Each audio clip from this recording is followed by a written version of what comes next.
Hello beautiful people, সবাই কেমন আছেন? আশা করি সবাই ভালো আছেন। চলে আসলাম আরও একটি নতুন ভিডিও নিয়ে। আমরা আজকে চলে যাচ্ছি দ্য কুজিন রেস্টুরেন্টে। দ্য কুজিন রেস্টুরেন্টটি অবস্থিত মোদকবাড়ির মোড়, পশ্চিম পাইকপাড়া, ব্রাহ্মণবাড়িয়া। রেস্টুরেন্টের ভিতরে ভিউটা জাস্ট অসাধারণ ছিল। ব্রাহ্মণবাড়িয়ার মধ্যে আমার সবগুলো রেস্টুরেন্টে মোটামুটি যাওয়া হয়েছে। যদি 5টা এরকম প্রথম সারির রেস্টুরেন্ট কাউন্ট করা হয় তাহলে এটা অবশ্যই 5টার মধ্যে থাকবে ব্রাহ্মণবাড়িয়ার মধ্যে, ইন মাই ওপিনিয়ন। আর এটার রেট আমি 10-এ 9 দিব ফর ডেকোরেশন। এটা দেখতে পাচ্ছেন আসলে অনেক কিছুই রয়েছে, আর্টিফিশিয়াল গাছ, যে পানির যে এই আবরণটা, এটা সবচেয়ে বেশি আমার ভালো লেগেছে। কখনো প্রথমে গিয়েই এই জায়গাটার মধ্যে বসেছিল এবং পানির সাথে খেলতেছিল। আপনি যখন রেস্টুরেন্টে ঢুকবেন তখন প্রথমেই আপনার চোখে এই জিনিসটা চোখে পড়বে। এখানে আসলে অনেক কিছু রয়েছে, খেলনার টেম্পো, একতারা, পুতুল, ভ্যানগাড়ি। আসলে এই জায়গাটা শুয়ে থাকতে পারবেন। জিনিসটা আসলে খুবই চমৎকার ছিল এবং ইউনিক ছিল। আর এটার উপর যে লাইটিংটা, এই লাইটিংটা আসলে আমি সচরাচর অন্য কোনো রেস্টুরেন্টে দেখতে পাই নাই। একদম 3D একটা ভাইবস ছিল।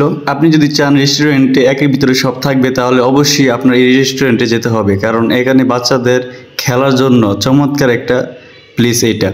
আমরা আজকে চলে গিয়েছিলাম ফ্যামিলি মিলে দোসা খাওয়ার জন্য। মূলত এই রেস্টুরেন্টটা ফেমাস দোসার জন্য। আমরা দোসা এবং কাবাব অর্ডার দিই। তারা বলেছিল যে খাবারগুলো আধা ঘন্টা পরে আসবে।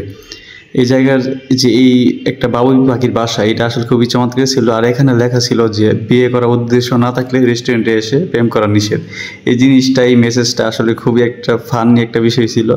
যাই হোক, আমরা এখন অর্ডার দিয়ে বসে আছি খাবারের জন্য। এখানে সবচেয়ে মজার বিষয় এইটাই, কারণ আপনি অর্ডার দেওয়ার সাথে সাথে ওরা ওই খাবারটা বানিয়ে দিবে, যার কারণে একটু লেট হয়, কিন্তু আসলে এইটা আপনার মেনে নিতে হবে। এই যে দেখতে পাচ্ছেন দোসা এসে পড়েছে। আমরা 5টা দোসা অর্ডার দিয়েছিলাম। 2টা দোসা একসাথে আসে, আবার 5 মিনিট পরে আবার 2টা আসবে।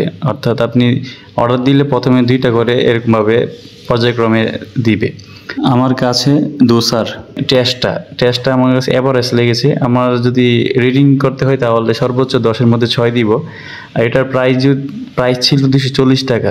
যদি 170 বা 80 টাকার মধ্যে হতো তাহলে আমার কাছে মনে হয়েছিল যে একটা ডিল ছিল। আর এই যে এই কাবাবটা আমার কাছে সবচেয়ে ভালো লেগেছে। এটার প্রাইস ছিল 140 টাকা তান্দুরি কাবাব। এই টাকার মধ্যে একদম একটা ডিল ছিল। আর ওদের স্বাদটা অনেক ভালো ছিল। আর সবচেয়ে একটা খারাপ বিষয় যেটা, এটা হচ্ছে ওদের যে ম্যানেজমেন্ট, ওদের যে স্টাফরা যে ম্যানেজমেন্ট, ওইটা আমার মনে হয় আর একটু ইমপ্রুভ করতে হবে।